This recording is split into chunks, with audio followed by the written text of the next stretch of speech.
मुंबई पुणे महामार्गावर मोठी वाहतूक कोंडी झाली आहे। मुंबईहून पुण्याकडे येणाऱ्या वाहतूक कोंडीमध्ये खासदार सुप्रिया सुळे अडकल्यात।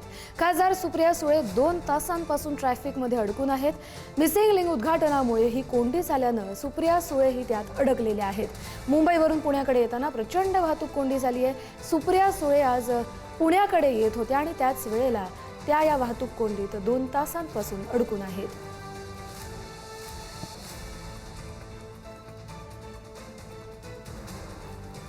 अधिकचा अपडेट घेऊया आपले प्रतिनिधी बालाजी पोद्दार यांच्याकडून। बालाजी, कस्तुरी, नक्कीच मुख्यमंत्री देवेंद्र फडणवीस, उपमुख्यमंत्री एकनाथ शिंदे यांच्या हस्ते आज मिसिंग लिंकचं उद्घाटन आहे। पुणे मुंबई हायवेवरती यामुळे मोठी वाहतूक कोंडी झालेली आहे।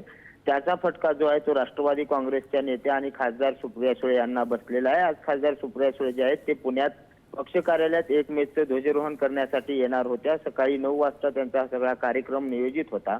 मात्र गेल्या 2 तासापासून जे आहे ते खासदार सुप्रिया सुळे या वाहतूक कोंडीत अडकलेले आहेत आणि त्यांची गाडी जी आहे ती पुढे येत नसल्याने त्या भडकल्याचं सुद्धा पाहायला मिळतंय। त्यामुळे लोकप्रतिनिधी सोबत सर्वसामान्य नागरिकांना सुद्धा सकाळपासून या उद्घाटन कार्यक्रमाचा मोठा फटका बसलेला आहे। जर आपण इकडे साताऱ्याच्या दिशेने पाहिले तर तिकडेही मोठी वाहतूक कोंडी आहे आणि मुंबई पुण्याच्या दिशेकडून पुण्याकडे येणारे, मुंबईकडे जाणारे या सगळ्यांमध्ये वाहतूक कोंडीचा फटका जो आहे तो सुप्रिया सुळे यांना बसलेला आहे। त्यामुळे पुण्यातले आजचे जे त्यांचे आताचे कार्यक्रम नियोजित होते ते त्या उपस्थित राहू शकत नाहीत आणि त्यामुळे मोठा फटका जो आहे तो या उद्घाटनाचा जो आहे तो सर्वसामान्यांसह लोकप्रतिनिधींना बसलेला आहे। त्यामुळे याचं नियोजन करणं गरजेचं असताना सरकारने मात्र याचं नियोजन केलं नसल्याचा आरोप जो आहे तो सुप्रिया सुळे करताना पाहायला मिळत आहेत। नक्कीच बालाजी, धन्यवाद तुम्ही दिलेल्या सविस्तर अपडेटसाठी। खरं तर हा जो मार्ग आहे, मिसिंग लिंक आहे, तो वाहतूक कोंडी टाळण्यासाठी किंवा प्रवास अजून सुखकर व्हावा, कमी वेळेत व्हावा यासाठी बांधला गेलाय।